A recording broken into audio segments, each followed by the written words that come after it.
All right, mortgage basic, you ought to know. Private mortgage insurance, or PMI for short. So let's dive in. So what is it? Do I have to pay when I buy a home? Well, yes and no. See, PMI, or private mortgage insurance, it is required when you're putting less than 20% down payment and you're going with a conventional loan, a Fannie Mae, or a Freddie Mac.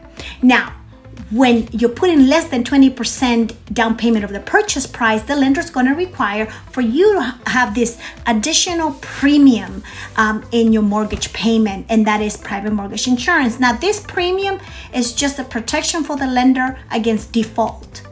It's essentially against if you default on the loan. Now, how much would the premium is going to be? Well, it all depends on several factors. It's going to depend on your FICO score, the size of the loan, and also it's going to depend on your size of your down payment. If you put in 10, 5, 12, you get it, right?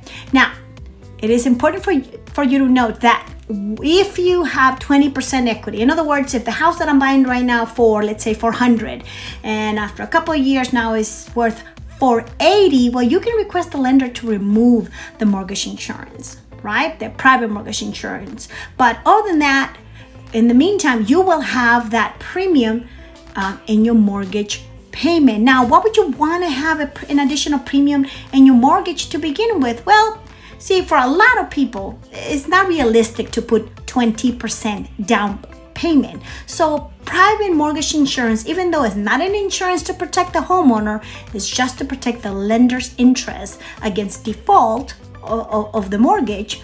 Well, it could allow you to get in a home faster than if you had to save, let's say, 20% down payment. So it's just important that you know what the terms are and what is the cost to this private mortgage insurance, especially when you start shopping for a mortgage for your house.